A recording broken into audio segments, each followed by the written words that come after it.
Hey there, and welcome. Today, we're going to tackle English a little differently. Instead of just memorizing boring lists, we're going to connect words and grammar to situations you actually face in real life. The whole idea is to make the language stick so you can really, truly use it with confidence. All right, so here's our game plan for today. We're going to dive into the language you need for four big areas: shopping, starting university, tourism, and travel. After that, we'll pull it all together with one key idea that's going to help you on your path to fluency. First up, shopping. It's something we all do, right? But talking about it well is another story. From haggling in a market to understanding how brands work, having the right words is absolutely key. To really talk about shopping, you need the right words. You've got the basics, like trade and consumer. That's the foundation of any economy. But then you get into cooler stuff like brand identity. That's that special feeling a company creates, the thing that makes you connect with them. We also have fun, modern words like shopaholic, and then on the very serious end of the scale, bankruptcy, which is when a business sadly has to close down. Okay, here's something that trips up so many people. The difference between make and do. They seem so similar, but there is a pattern. Just think of it like this. Make is usually about creating something new. You make a profit, or you make an impression. Do is more for tasks and activities. You do research, or you do the shopping. See the difference? So, the crucial point here is all about your focus. When you say merchants exported frankincense, you're focused on the merchants, the people who did the action. But what if the frankincense is the star of your story? Then you switch to the passive. Frankincense was exported. The action is now more important than who did it. You'll see this all the time in the news or in history books. All right, let's leave the marketplace and head to the lecture hall.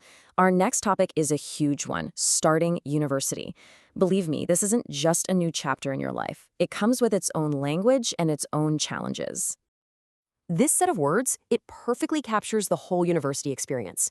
You've got words for feelings, like being apprehensive, that mix of being nervous but also excited during a big transition. And then you have the practical words that basically run your life, like trying to meet a deadline and figuring out how to prioritize your assignments. The past perfect tense is like your secret weapon for telling clear stories. It lets you show the order of events without any confusion. Like, by the time I arrived at the lecture, the professor had already started. It's a super simple structure that adds so much clarity. It's like you're creating a little timeline for your listener. And here's where the past perfect gets a bit more emotional. When you use it with phrases like "I wish" or "if only," it becomes the perfect way to talk about past regrets, looking back and thinking about what you could have done differently.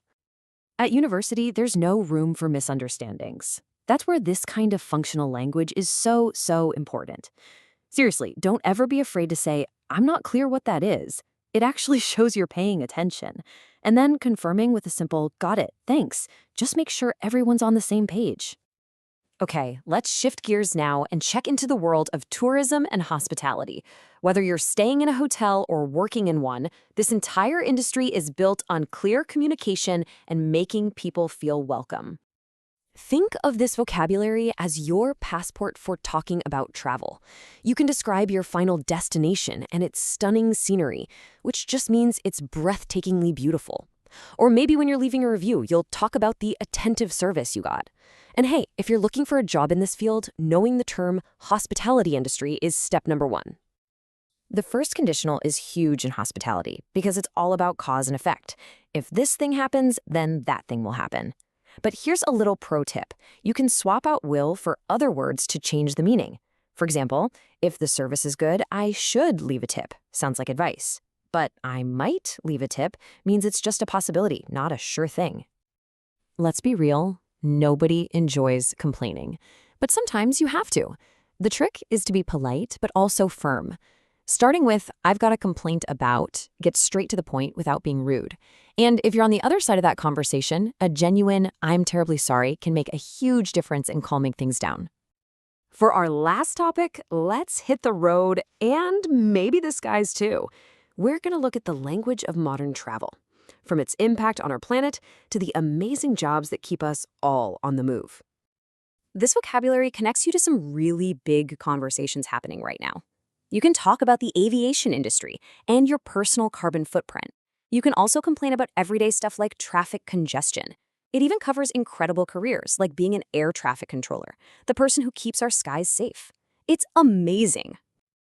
Okay, pop quiz time. Take a look at these two sentences. They're both grammatically correct, but they mean something totally different. What is it? Go on, I'll give you a second to think about it. And here's the answer. They have built a new airport means the job is done, finished. The result is a new airport we can use. But they have been building a new airport puts the focus on the process. The work started and it's still going. It's all about a finished result versus an ongoing action. Whether you're trying to figure out complicated travel rules or just asking someone for directions, these phrases are your best friend. Asking, "What do you mean by?" is a great way to dig a little deeper. And when you're the one doing the explaining, starting with "the reason is" helps you sound clear and organized.